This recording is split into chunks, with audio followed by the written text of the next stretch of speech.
Welcome to This Explainer. I'm absolutely thrilled you're here today because we're going to demystify two terms that are constantly, and I mean constantly, used interchangeably.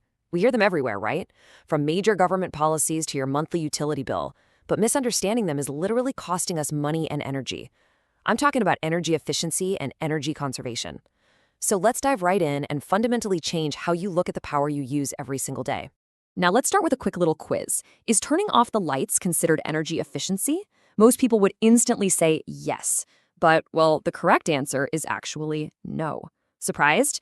That simple action is conservation, not efficiency. And honestly, understanding the gap between those two concepts is the master key to unlocking a truly smart energy strategy. Section 1. The Great Energy Confusion. You see, this confusion actually traces its roots back to well-intentioned but ultimately pretty muddy information campaigns during the oil crises of the 1970s. Back then, the messaging about how to save energy and even how to just talk about saving energy became completely entangled. To untangle it, we first need to figure out what we're actually buying when we pay for energy. Okay, so the key here is this concept of energy services. Think about it. You don't actually want electricity or natural gas. You can't hold them, you can't eat them. Energy is really just the invisible fuel. What you actually want, what you're shelling out your hard-earned money for, is the service that fuel provides. You want illumination so you can read a book, thermal comfort so you're not shivering, a hot shower in the morning, or a nice cold drink from the fridge. Once we separate that invisible fuel from the tangible service, the difference between our two terms becomes crystal clear. Here is the core difference. Energy conservation is a behavior. It means using less energy by simply reducing the level of the service. You turn down the thermostat in winter and throw on a sweater. You use less energy, sure, but you also get less heat service, a colder house. Energy efficiency, on the flip side, is a technology. It means getting the exact same or even better service while using less energy to do it. You insulate your walls so the furnace runs less, but the house stays perfectly warm. Same comfort, less fuel. One is a daily habit, the other is a technological upgrade. Section 2. The Upstream Ripple Effect. The absolutely crucial point here is that while both tools are incredibly valuable, deploying technology to improve efficiency downstream, where we actually consume the services, has these massive, mathematically mind-blowing impacts upstream. Let's look at exactly why that is.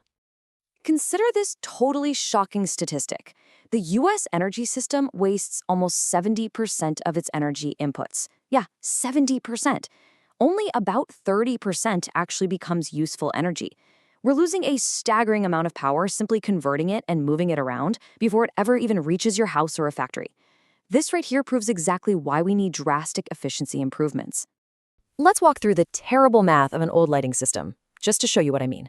Imagine 100 units of coal sitting at a power plant. The plant burns it to make electricity, but it's only about 35% efficient doing that. Then that electricity travels over the grid to your home, which is, around 90% efficient. Finally, it reaches a traditional incandescent light bulb, which is a dismal 3% efficient. Why? Because 97% of the energy is wasted as heat, not light. Multiply those together. 35% times 90% times 3%. Your overall system efficiency is roughly 1%. It takes a staggering 100 units of upstream coal to get just one single unit of illumination service. Now let's contrast this with an LED system. The power plant and the grid, they haven't changed at all. Still 35% and 90% efficient. But you swap out that one downstream piece of technology. You screw in an LED bulb, which is 30% efficient. Suddenly, your total system efficiency jumps from 1% all the way up to 10%, literally just by changing a bulb. And here is the mind-blowing takeaway that you really need to remember.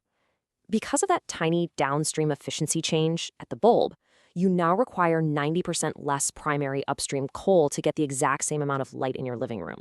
You save the energy at the end of the line, which prevented all those compounding conversion losses upstream. That is the unbelievable power of energy efficiency. Section 3. Industry and building examples. The opportunities to apply these concepts are literally everywhere, so let's check out how they work at scale. When we break down U.S. home energy use, it becomes incredibly clear where we should be focusing our technological upgrades. Heating and cooling are the absolute biggest targets, consuming almost half of a family's utility bill. Water heating takes another huge chunk, so upgrading your HVAC to a heat pump, adding proper insulation, or replacing an old water heater, These are the efficiency upgrades that will radically lower your bills without you having to sacrifice a single degree of comfort. And the industrial sector, they're doing exactly the same thing. Manufacturing consumes almost a third of the nation's energy, but they don't adopt efficiency just to be green. They do it to survive the global market. They use incredibly smart tech tweaks. They systematically recover waste heat to power other processes. They install variable speed drives on motors. And honestly, my favorite, they literally redesign pumping systems to use wider, shorter, and straighter pipes just to reduce fluid friction. It sounds so simple, but it saves massive amounts of pumping energy. Section 4. Common mistakes and myths. The road to smart energy management is paved with bad assumptions, and sometimes attempting to be efficient actually backfires on us entirely. First, we have to talk about this fascinating economic hurdle called the Jevons paradox. It states that as technological progress improves energy efficiency, the service becomes relatively cheaper to use. And human nature being what it is, when things are cheaper, we tend to use them more. So if your new air conditioner costs half as much to run, you might just decide to leave it running 24/7, which actually increases your overall energy consumption. This brilliantly illustrates that efficiency technology alone isn't a silver bullet. We still need mindful behavior. Which brings us to the myths that drive our daily behavior. Here's our first major household myth. It's so incredibly tempting to think of a thermostat like a water tap, that the wider you open it, the faster the heat will pour out. So people come home to a freezing cold house and they crank the dial all the way to 85 degrees, assuming it'll warm up quicker. But the fact is, your thermostat is a switch. It is not a tap. It's either on or it's off. Cranking it to 85 doesn't change the speed or the volume of the heat coming out of your vents. It just means the system will stay on longer, completely blowing past your comfortable temperature and wasting a ton of energy. Seriously, stop treating your temperature dials like race car pedals. Okay, here's the second pervasive myth that causes people to waste massive amounts of electricity out of just misguided caution. You've probably heard someone say it's better to leave the lights or the computer running because the power surge from turning them back on uses more energy, or wears out the device.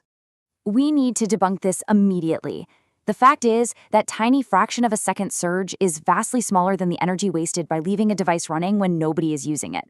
Plus, modern engineering has largely overcome the old issues of wear and tear from cycling devices on and off. The rule is super simple. If you aren't using it, turn it off. And now for a hilariously ironic, yet incredibly common, building myth.